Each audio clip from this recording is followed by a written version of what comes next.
In this episode of Let's Talk Data, we focus on exploring Microsoft Defender. Microsoft Defender as a security suite covers most of Microsoft 365 in Azure, if not all of it. We dive into features, complexities, benefits, and stories from the field. And luckily, Christian has been to the US for some training, so he can tell us all about it. So let's get into it. Microsoft was investing a lot of money into the whole Defender suite and all the security products around it in the last several years. There have been a lot of products announced that somehow share the name Defender. Nowadays, at least. It's almost like the marketing messaging got stuck, isn't it, really? Or Well, it's a brand now. There was one file where I was trying to figure out a way of presenting a timer on the screen. And one of the ways to do it was to actually do an API call. And then I found that Word document wouldn't open anymore and wouldn't let me get into it anymore. And I'm like, well, what's going on? And what it was Defender had noticed that there was an API call within a VBA script within the Word document, exactly. And therefore stopped me getting into that file. Exactly. Hi, everyone, and welcome along. In this episode, we've managed to eject Jonas Larsson from the building. Bless his cotton socks. Thanks again, Jonas, for last week. Thoroughly enjoyed that. And we have Christian Lehrer back from his, jolly away in America. Was it something along those lines? Learning things. Learning. Oh, that's what you call it. Is it possible to learn while holding cocktails? I didn't know that was a thing. Well, multitasking. Oh, okay, That's good. Always possible. I've always been told I'm not good at that. So. Multitasking or drinking cocktails. No, you pick one, but if you ask my wife, I'm guessing the multitasking part. Yeah. Okay, fine. Okay, good. Everyone's always agreed that you're extremely good at drinking cocktails. Yes. Okay, good. So we have Christian back, so we figured we'd grill him on something that neither myself nor Christian Mo know an awful lot about, and that is Microsoft Defender Suite. Which is, well, given the rise of Office 365 and the Microsoft Azure platform in general, Defender is becoming ubiquitous, but appears to be full of loads of different things. So over to you, Christian Lehrer. Can you please shed some light on this massive Defender puzzle?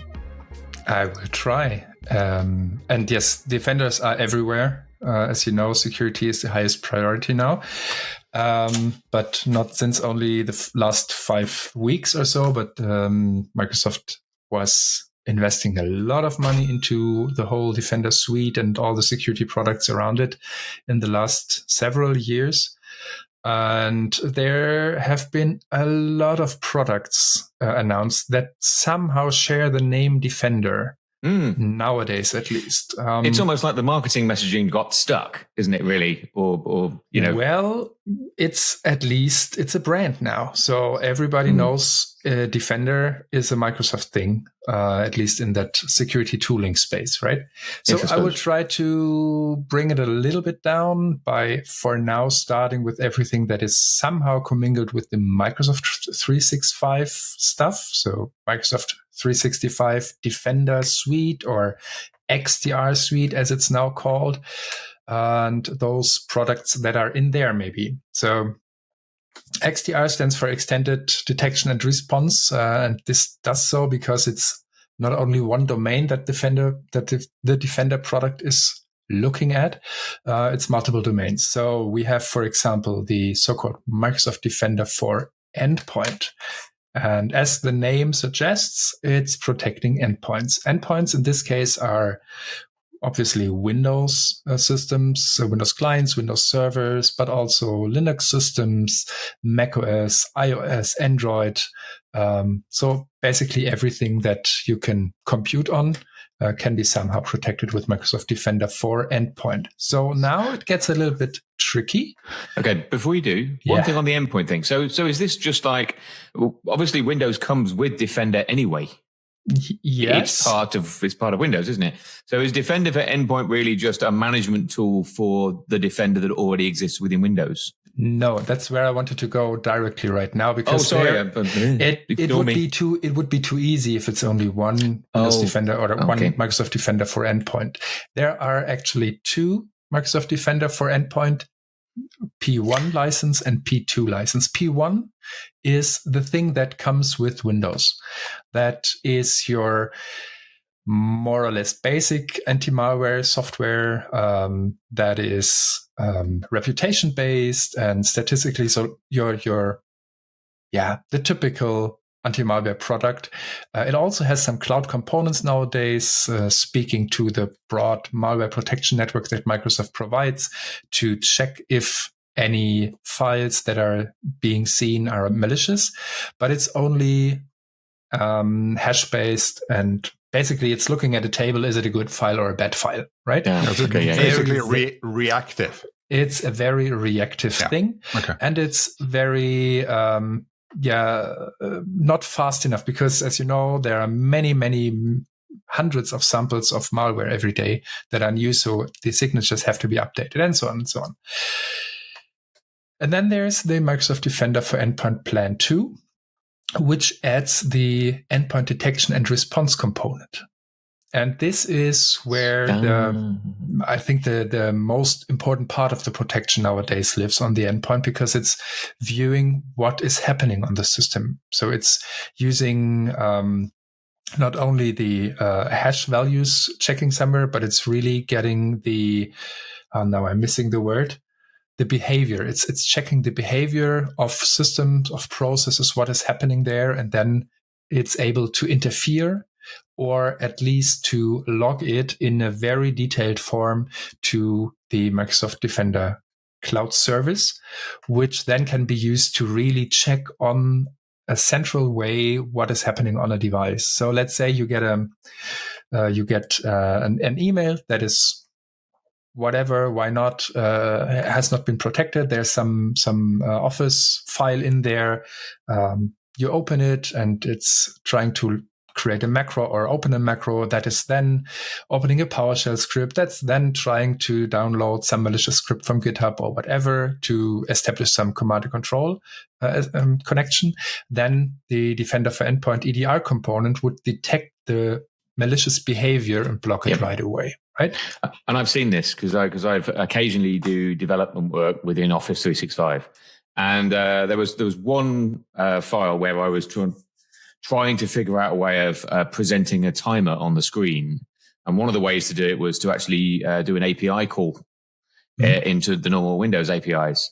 And then I found that Word document wouldn't open anymore and wouldn't let me get into it anymore. And I'm like, well, what's going on? And what it was Defender had noticed that there was an API call within a VBA script within the Word document, and therefore stopped me getting into that file. Exactly. And even my IT guys were going, I'm not sure what's going on there.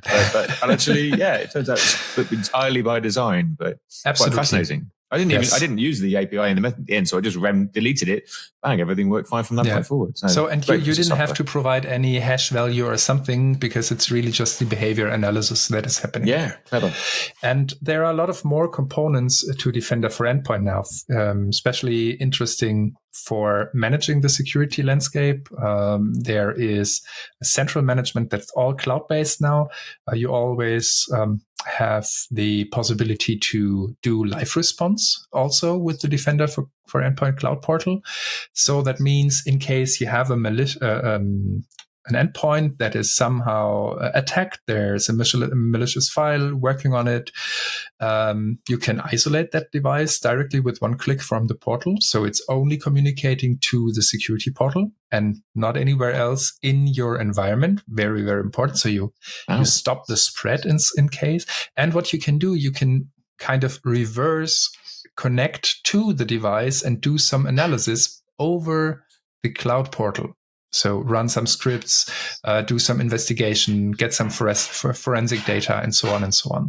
So there are great possibilities for the bad case also with the tool set. So really, really interesting. So it's actually basically its own command and control center.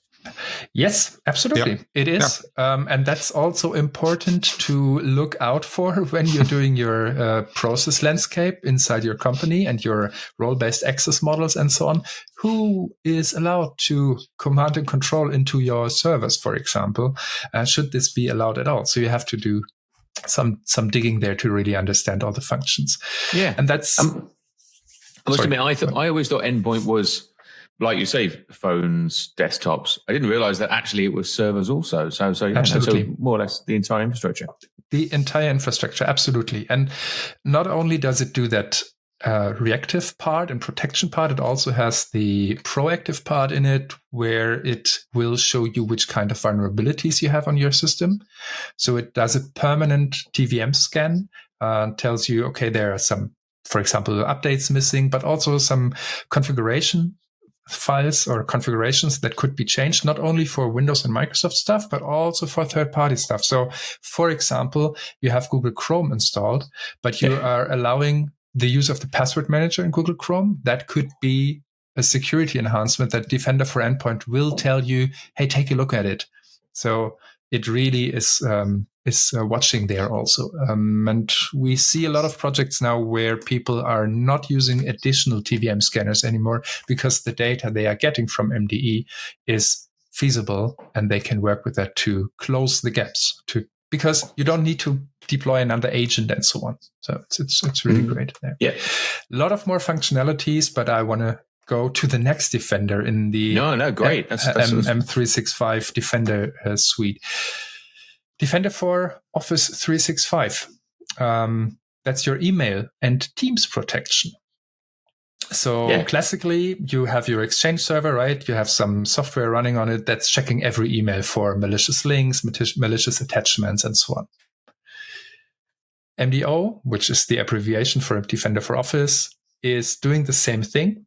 It's doing a little bit more because it will also enhance that protection to Teams, for example. So if you do collaboration with other companies, with individuals via Teams, you can also use the protection policies there. So when people send you a link in Teams, you will get that link protection, attachment link protection. So when you click on it, it will first check with the reputation system at Microsoft, is this link a good one or is it maybe malicious? And then we'll block you from opening it if so, or if it's malicious. And in the email part, there is also the quarantine handling. I don't know if you noticed if you're using Outlook, in your Outlook, there's a mark as junk button, right? If you do that and you have Defender for Office, that email will be able to be checked by your IT security team.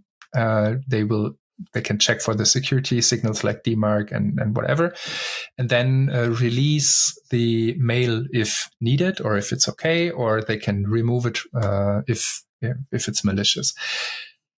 Very important part there. Nothing is 100% secure, also not MDO, but at least you have a possibility to remove malicious mails after they have been delivered to your mailboxes. So let's say there comes a malicious mail, it doesn't get detected, but Defender for Endpoint detects a part on your endpoint that Word file is somehow malicious, for example. Then both systems work together in so to say. Defender for Endpoint says, hey, this Word file came from an email. Defender for Office picks, that email is malicious now. Okay. And then you can, as a security analyst, check where this email has been developed or distributed to all the users. And then you can zero auto hour purchase them. You can remove them after the fact. And if you want, you can also completely do that automatically. So even if the mail has been delivered, it can be removed afterwards to protect all the other users in there. And you can mark the sender as dodgy as well, I would assume. Exactly. You can block them. You can completely remove everything. So that's absolutely possible. So I'm also guessing, I have no experience with this at all, but Microsoft does this across the Microsoft 365 tenant, right? So it's reputational based also on what happens in another tenant. You can see something there and then expand that to your tenant as well, even though you haven't been subjected to it, right? So they have a centralized kind of intelligence for this. Yes, even though as all do. Nowadays, all the big security vendors do that because it just makes sense. They have so many signals to protect the users there. Yeah, the more data you get, you're more likely to detect something, right? So exactly, it makes sense. So that is MDO. So let's see from an attack perspective, you get your email, it's somehow getting to your device, then you have Defender for Endpoint. But if there is any malicious activity, it's often somehow bound to getting the identity of the user. So really checking what kind of permissions does the user have, maybe administrative permissions. We talked about that in our very first episode, I think, that it's not a good idea to have that. But if there's a case, like let's say there's a workplace support account that has been used on that device, and the attacker tries to get that information and somehow gets it and then tries to use that workplace security or workplace account on a different device, then there is another component that might be jumping in there, which is called Defender for Identity. Defender for Identity is the identity protection part for your on-premises Active Directory. So it is deployed on your domain controllers, and it checks what kind of authentication traffic is coming to your DCs. So is this like UEBA? There used to be a thing with SIEM whereby it would monitor user activity rather than monitoring log activities, that sort of thing. Yeah, I think that can be combined. But UEBA is more on, as you said, on the SIEM side, on the Sentinel side, where it's even gathering more information and combining more data sources. For MDI, it's very specific. It's looking at the authentication information that is coming to your DCs. And if it sees that ticket that is, for example, deployed to Tony, is somehow used from a completely different system, then that might be alarming. Yeah. So if I start logging into the main server in the main server room when I don't have access to the main server room, for example. Or somebody is querying your LDAP all the time, trying to log in several times. So would that also trigger if I do something run it as Tony from my computer, which I'm usually logged on to? Would it be able to pick that up as well? That might be it, especially in the combination between MDE and MDI. Mm-hmm. And the fact that Tony's using it. Trigger. Yeah, definitely. Tony using it is a red flag. We know that, but that is kind of beside the point. But and he's in a completely different country. Might also be another red flag, I think. Hold on a second. So Defender for Identity is mainly used to secure on-prem Active Directory from like golden tickets attack pass the hash. I think that is something that you have heard. So really detecting the lateral movement inside your Active Directory. But also MDI doesn't only have that reactive thing, it also has a proactive part because it will show you attack paths that are available in your environment. So let's say there are some overprivileged accounts or some old and not secure encryption methods or something like that. It will show you in a report, and then you can work on those topics to ensure your security level rises. So that's a cracking idea. Very important thing. Okay, so Microsoft is basically telling you how to secure your Microsoft stuff based on their Microsoft-owned stuff not being secure enough 5 years ago. I would go a little bit further and not say 5 years ago, but more like 20 years ago. Yeah. Yes, in general, that's part who's using an operating system that's over 20 years old? Yes. When you upgrade your Active Directory from Windows 2008 to 2012 to whatever, yes, you bring a lot of legacy with you. You do bring a lot of legacy with you. Yep. Yeah, old kind of authentication methods and whatever, which was enabled on the old domain, which you carry on when you upgrade because you need to support the old stuff. Yes. And that is really, really hard to get rid of if you don't have any way of reporting on, this is old, we don't use it anymore, get rid of it, right? Yes, and MDI can help you there. Nice. And just as a teaser, the next version of Active Directory will have some security improvements. So take a look on that when it comes out. Okay, so that is MDI. right? There are more MDs. There is the Microsoft Defender for Cloud Apps, which doesn't have an official abbreviation by now, but most people call it MDA. Not to confuse with MDC. Did they not like But there is another. What's the MDC then? The MDC is the Microsoft Defender for Cloud, which is more on the infrastructure side in Azure. So, okay, somehow connected, but different product, but not in the XDR element of the suite. Not direct. Getting closer and closer, but not in the E5 license. Okay, let's put it like that. Okay, fine. But in the E5 license, there is the so-called MDA, and Microsoft Defender for Cloud Apps, which is twofold, or many functions now. It started with the purpose to detect shadow IT, basically. It will tell you as an admin what kind of SaaS applications are your users using, and you can sanction them. So you can, for example, say you can let it run for half a year or 3 months or so, and then you can analyze, okay, we have 5 or 6 Word to PDF converters online that are used in the company, right? Microsoft Defender for Cloud Apps will give you a kind of security score for all of these services, reputation, GDPR, and stuff like that. So you will get a score, how secure and if you should use that service at all. How much they're paying Microsoft? I'm sorry, I'm such a cynic. I don't have any insights there, but I think that's not the case in this time.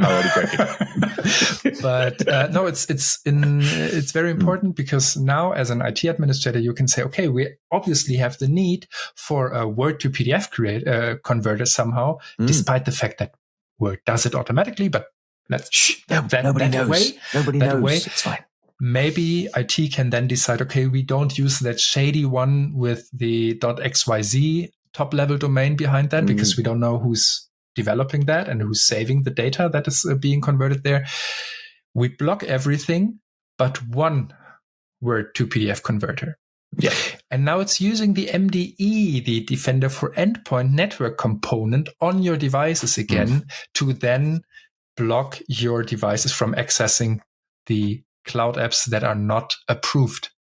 Right. So that means you're not doing it on your perimeter firewalls and doing egress checking on the traffic. You're actually blocking the endpoint from accessing it directly from the endpoint.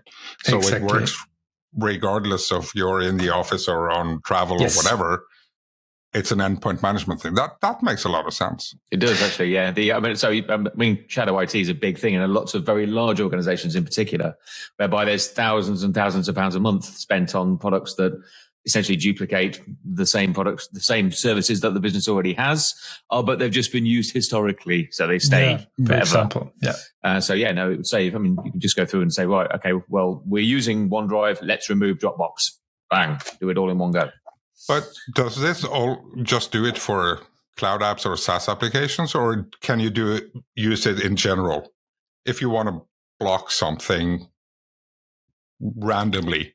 Okay, so you can, with the network protection part, also get your kind of custom indicators, do some kind of web traffic and web category filtering.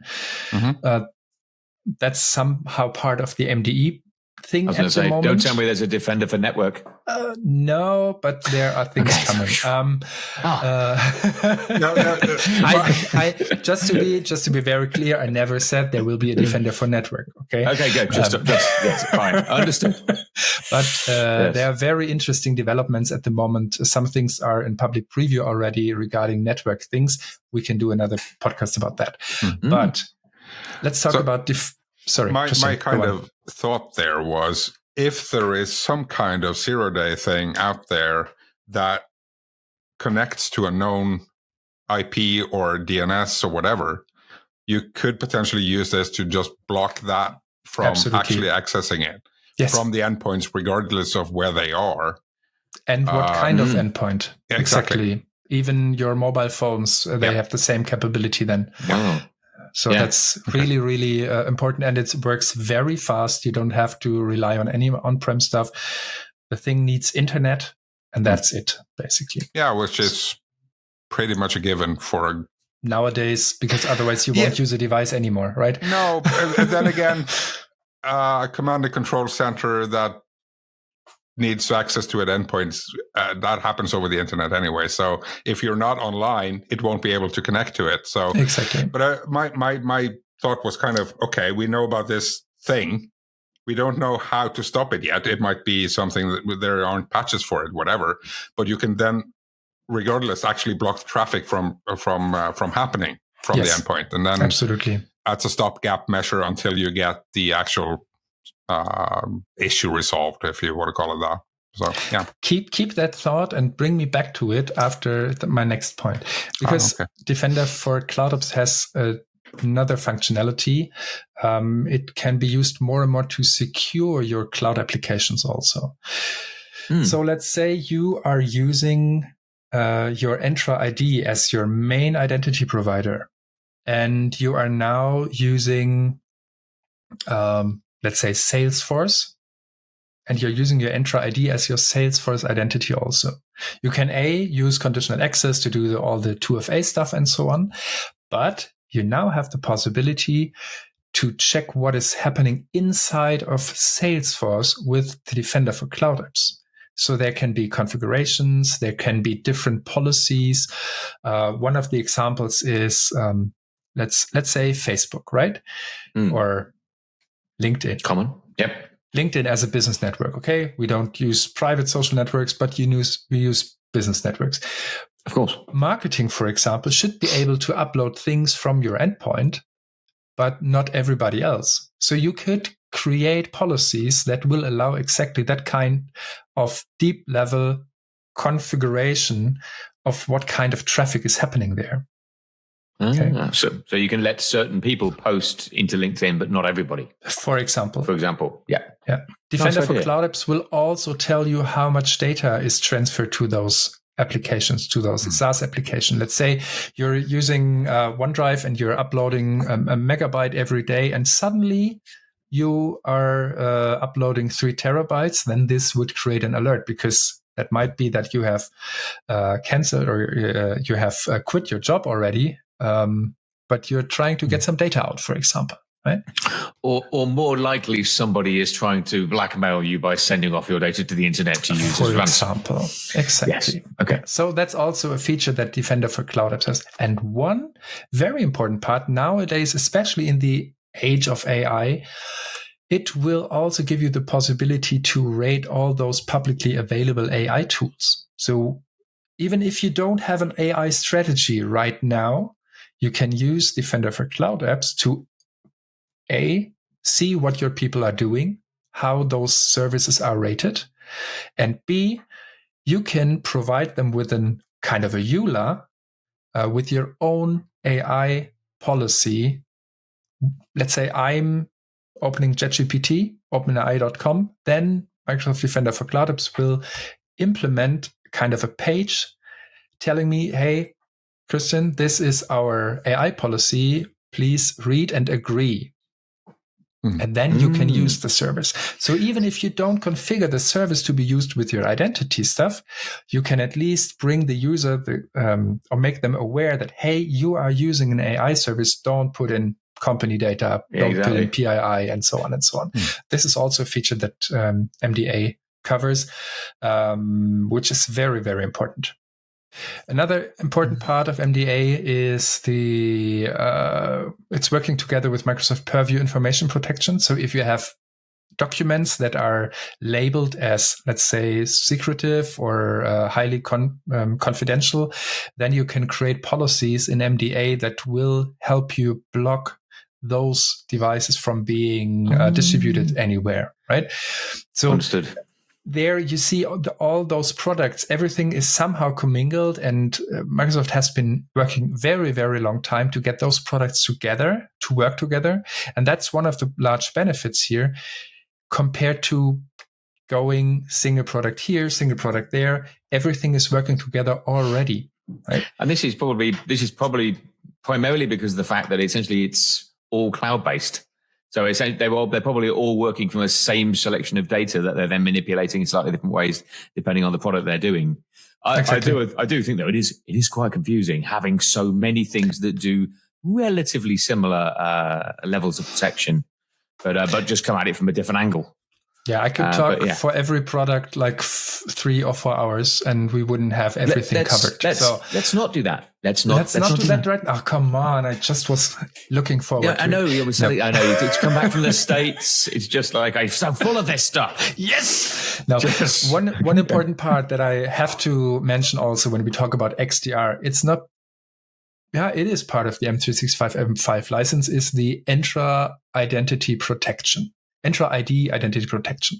So that is, for example, Entra ID is detecting that when I'm working in Germany until 5 p.m. and then log in from Brazil 10 minutes later, then something is strange, right? My user risk goes up and I might be forced to put in a second factor when I log in, or will be blocked completely and so on.